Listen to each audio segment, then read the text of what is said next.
Welcome to the Ballroom Dance Channel. Happy Halloween. Today's letter. Hi, Sunny. Do you have any suggestions for older ballroom and Latin dance competitors? What are the limitations of being a more mature dancer? A prime student who's trying to be successful. Is it a mental or physical limitation that prevents them from learning as fast? I watch young kids in my studio dance and they seem to learn so quickly and look great doing it. Most of the prom students don't look as good as those young dancers, and I look at the kids and see them doing difficult choreography and maintain great frame, great posture. Older prom students often have poor posture and frame. As a senior pro-am, is it unrealistic for me to expect my posture and frame and movement to ever be on par with those young dancers? What should my expectations realistically be? How do I overcome that? I really want to compete successfully in the open gold. I've been taking privates for 3 years and I'm still only at the silver syllabus level in prom comps. What do you think? Okay. Number 1, bad muscle memory is relative, guys. You have spent 60 years of your life learning how to move with maximum agility with one body. Guess what ballroom dancing isn't? Exactly what you've been dialing in your whole life. Whereas that 10-year-old, they've been dialing it in for 10 years. They're not even done facilitating that baseline movement of learning efficiently as one body, let alone two. So they are at a competitive advantage when they physically come in. Good news.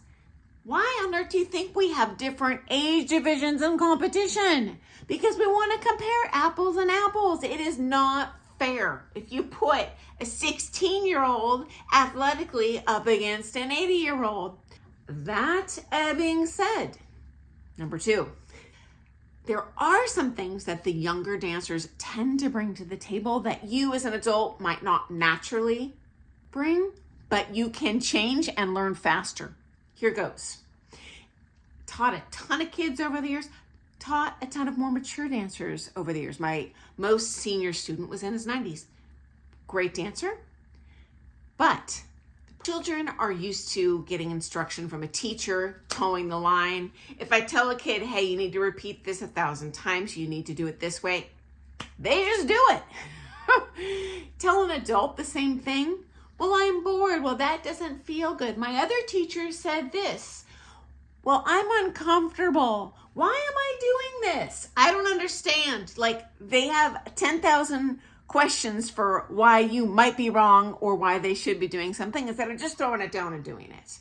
So if you choose to learn more like a kid, I would just say buckle down, do whatever the pro says, even if it's boring, even if it feels bad, even if you don't understand why, even if you don't believe that they're right, just do it. You can always reevaluate later and undo whatever it is that they taught you. In my experience, that's probably the biggest hurdle that more mature people might bring to the table.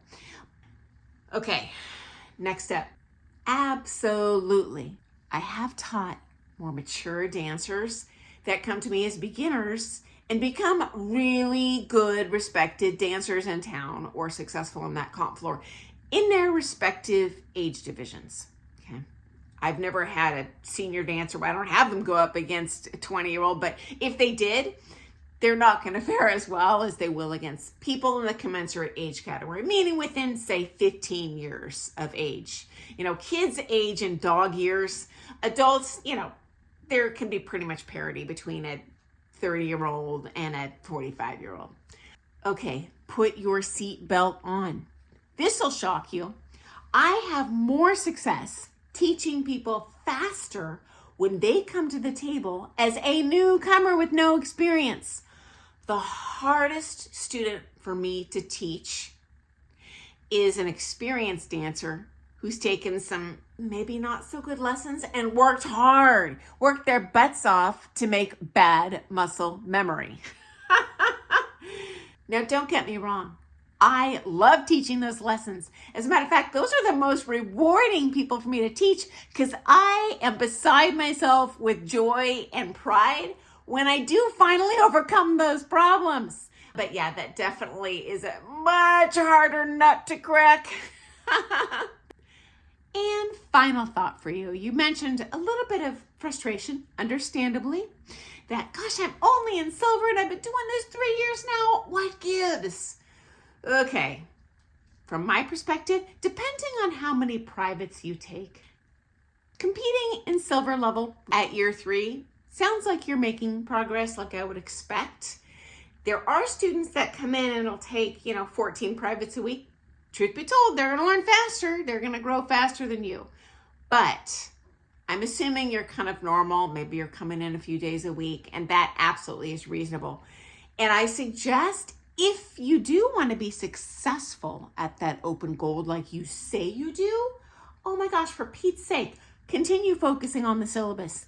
That is the whole foundation of the open levels. If you rush through those open levels, oh my gosh, you're going to build bad habits for life and have to unlearn a heck of a lot more later. So Bible, Luke 6:48, build your house upon the rock, not the sand. You need a firm foundation. Same thing applies to dancing. Yeah.